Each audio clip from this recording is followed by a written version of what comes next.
이게 당뇨병에 좋다더라 하며 음식이나 건강기능식품 챙겨 드신 적 있으신가요? 그렇지만 사람의 혈당을 떨어뜨리기 위해 존재하는 그런 식품은 없으며 모든 식재료에는 각자의 존재 이유가 있는 거고 함유하고 있는 성분 중 아주 일부분이 당뇨병에 효과가 있을 뿐이라고 전문가들은 조언하고 있습니다. 보통 당뇨병은 우리에게 맞지 않은 잘못된 음식을 많이 먹어서 생긴 거기 때문에 좋은 음식을 적당히 먹는 것을 기본으로 사실 뭘 더 먹어서 해결되는 경우보다 덜 먹어서 해결되는 경우가 많다고 합니다. 그런데 많은 분들이 뭘 먹으면서 당뇨병을 잡으려고 하기 때문에 어려운 것이고 덜 먹으면서 관리하면 훨씬 효과가 좋아지게 된다는 것이 대한당뇨병학회와 전문가들의 의견이 다수입니다. 그래서 오늘은 혈당 관리를 위해 좀 멀리해야 할 음식 3가지를 준비해왔습니다. 영상 끝까지 함께 해주세요. 구독과 좋아요 꾹 누르시고 건강하세요. 혈당 관리를 위해 좀 멀리해야 할 음식 3가지. 첫 번째, 설탕이나 액상과당이 들어간 음료는 당뇨의 최악입니다. 시중에 판매되고 있는 콜라 사이다, 비타민 음료 믹스커피, 과일 주스, 이온 음료 등등 달달한 음료가 모두 포함됩니다. 사 먹는 생과일 주스는 건강에 좋을 것 같지만 달달한 맛을 내기 위해 왕창 넣은 시럽이 문제의 액상과당이고 이온 음료같이 식품의 이미지가 건강하거나 무설탕, 설탕 무첨가라고 광고하는 식품의 경우 건강식품이라고 인식하기 쉽지만 대부분 액상과당이 첨가되어 있습니다. 우리가 흔히 안 좋다고 하는 빵떡 면보다도 훨씬 빠르게 흡수되는데 이유는 복합 탄수화물인 빵떡 면보다 화학 구조가 간단한 액체이기 때문에 섭취 시 거의 바로 흡수되어 혈당이 급격히 올라가게 됩니다.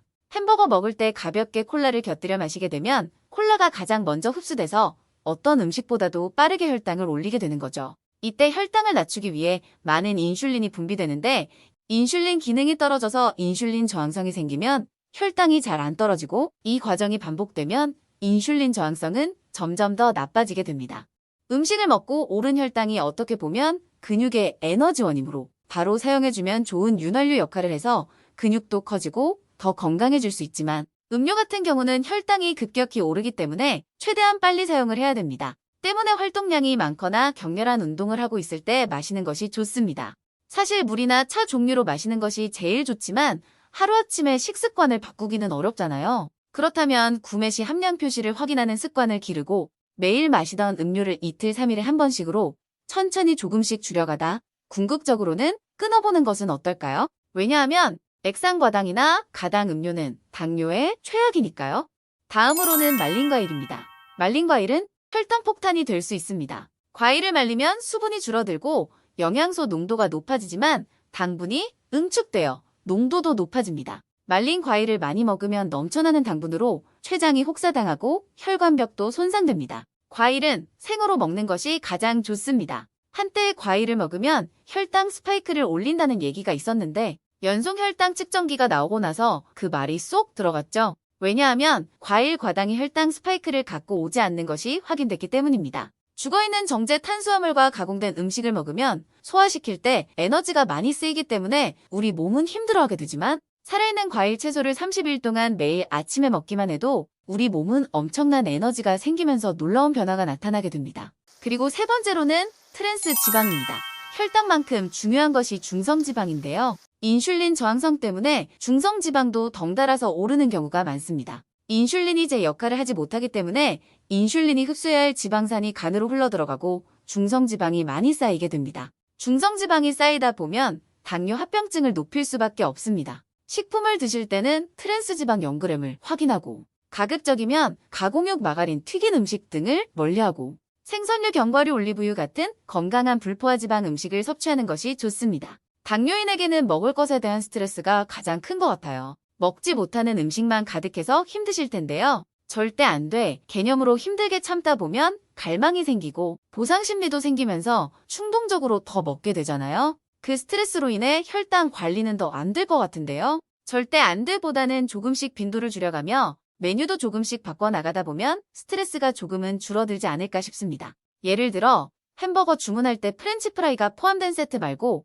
단품으로 주문을 한다든지 콜라 대신 차 종류로 바꿔 먹는 것도 좋은 대안이며 흰쌀밥에 잡곡을 한 줌 넣어 밥을 짓는다든지 그렇게 좀 천천히 바꿔보시는 것은 어떨까요?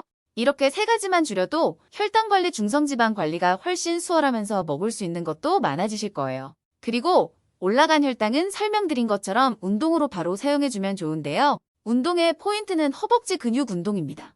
허벅지 근육이 혈당 조절의 마스터키인 거죠. 근육은 몸속 장기 조직 중 포도당을 가장 많이 소모하는 부위이며 특히 허벅지에 몸 근육의 3분의 2 이상이 모여 있습니다. 실제 허벅지 근육은 섭취한 포도당의 70% 정도를 소모해서 허벅지 근육량이 많을수록 식후 혈당이 높아지지 않습니다. 국내 연구팀이 30세에서 79세 남녀 32만 명을 대상으로 허벅지 둘레와 당뇨병 유병률 관계를 분석한 결과 허벅지 둘레가 1cm 줄어들 때마다 당뇨병의 위험성이 남자는 8.3%, 여자는 9.6%씩 증가한다고 발표했습니다. 남성의 경우 허벅지 둘레가 43cm 미만인 사람이 당뇨병 발생할 확률은 60cm 이상인 사람에 비해서 4배 더 높은 것으로 나타났고, 여성의 경우에는 허벅지 둘레가 43cm 미만인 사람이 당뇨병 발생할 확률은 57cm 이상인 사람에 비해서 5.4배 높았다고 합니다. 운동을 할 때는 저혈당 위험이 있으므로 운동 30분에서 1시간 전에 식사를 해야 하며 잠자기 2-3시간 전부터는 운동을 삼가야 합니다. 오늘 영상은 여기까지입니다. 오늘도 건강하시고 좋아요, 구독, 알람 설정 꼭 부탁드리겠습니다. 그리고 소중한 분들에게도 영상을 공유해주세요. 유익한 영상으로 또 찾아뵙겠습니다. 감사합니다.